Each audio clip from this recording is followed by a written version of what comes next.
They let me down. It is heartbreaking. It causes a lack of trust in the school system.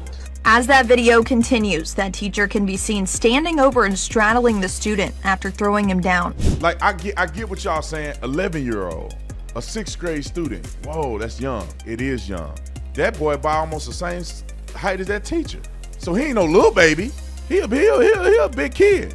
This teacher had no business whatsoever, if it is true, making a comment about this boy's mama. If you're talking about she got a big old booty and all that other stuff, keep it to yourself and your colleagues. You say it in front of a boy, he gonna defend his mama.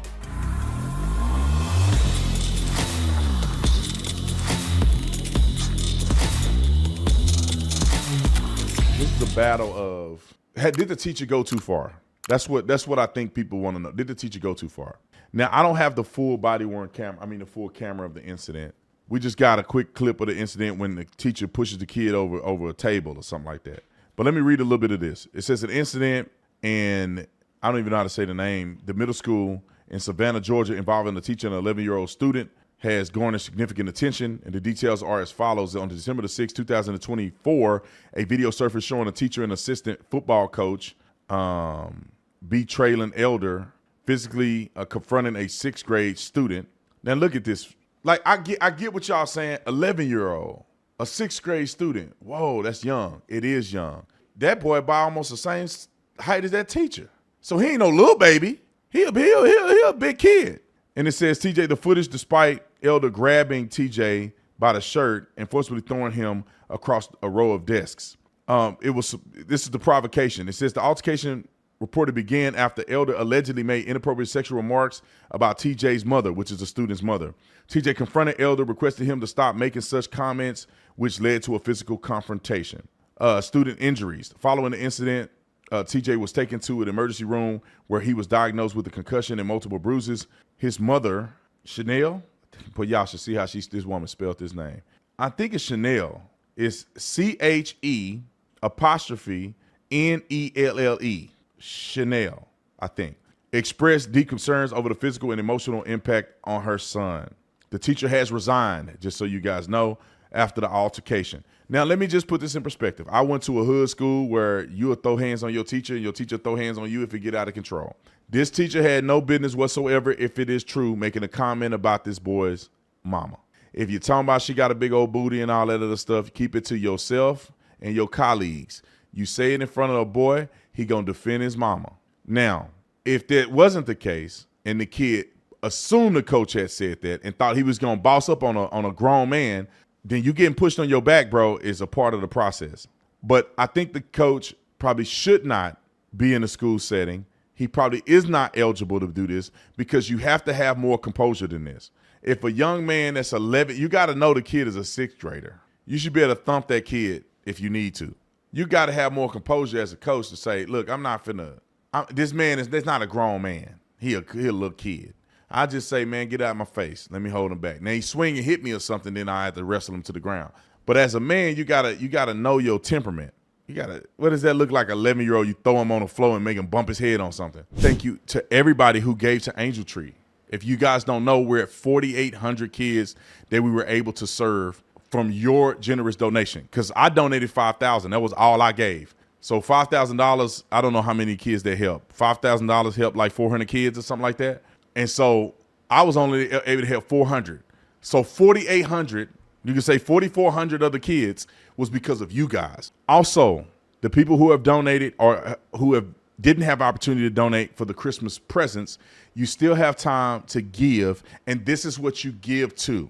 Prison Fellowship has a program inmates can apply to, and only a few can get in because it's such a demand. I mean, when I went to Perryville, they had women that have been on the wait list for a few years because there's so many women that are seeking the guidance and seeking the program that Prison Fellowship is offering. And I'm not just telling you something I read in a book. I was physically there. I saw them, these young women, and not all of them were young, but these women were having conversations, crying. It's like a counseling set. I mean, they were getting, I would say, liberated by just having these fruitful conversations and thinking about certain things in their mind that I guarantee you they wish they had before they ever went in there. It was so good to see.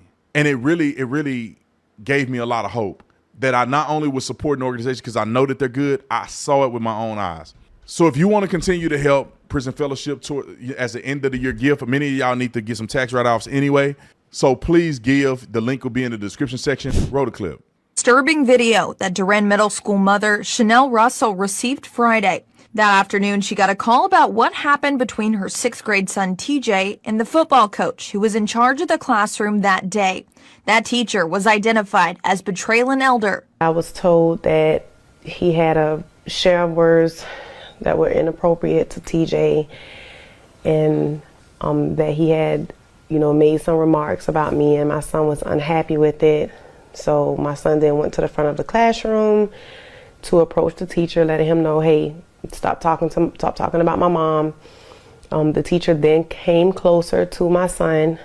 My son again said, stop talking about my mom, and also wanted to, call someone to call my mom. From that point, he was then grabbed and thrown to the floor. The comments, according to this student, were sexual in nature. Russell says she's never met this teacher before and is appalled a teacher would say anything like this to her son. I just feel like they failed me. They let me down.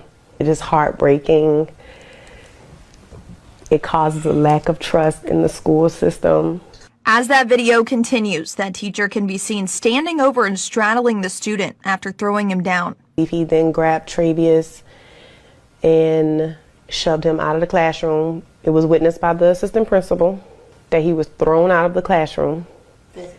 Yes, aggressively, again. They went to the ER that night. TJ now has a concussion and multiple bruises. He's frightened to go back to school. School told Russell that the teacher has been, quote, removed and placed elsewhere until the investigation is complete. I really feel like he don't need to be placed anywhere else. He needs to be placed in jail. He hurt my boy. I wouldn't do that to my child. His father wouldn't do that to him. So for him to take initiative to do that is sickening. What are you going through at home? Are you beating on your children? Are you beating on your wife? Russell says she doesn't want this to change the way her son thinks of teachers or school as a whole, but is worried about the emotional toll this will have long term. She says the school district needs to have more thorough training and a better vetting process. I hate that he had to be made an example out of. All right, to get a sick individual. Her talk. Like, let me just say this real quick. What you say? Yeah, I'm done listening to her talk. Not no disrespect, but I just want to add this last nugget on the end of this discussion. I highly doubt, because they didn't charge the teacher. It's on video. They didn't charge it. Why don't we see the full video? Why don't we see when the altercation started, and why don't we see the altercation ending with him getting thrown out of the classroom? What was actually said? That's the part that makes me wonder. If the teacher was talking about the boy mama, he jumped in the teacher's face. Of course, the teacher gonna put you on your back because you ain't no business run up in no man's face anyway. You should have just told another teacher. But the teacher would be wrong in that scenario. Now, if this kid tried to boss up on a teacher, because I've seen it happen all too often. Young boy, get his little, manhood up and think he gonna charge up on a teacher because he ain't got no home training, and the teacher boss up on him, and then they want to play the victim. So I don't know the totality of circumstances. I can see it going both ways. Another thing bother me is that where's his daddy at? I just don't understand why all of these incidents, the man is never present. Like, if somebody throwing my son, no woman gonna be on the TV talking about my son. We'll be on there together, or I'm gonna be on there talking. I need my voice to be heard. I need that teacher to know that his daddy ain't finna put up with that.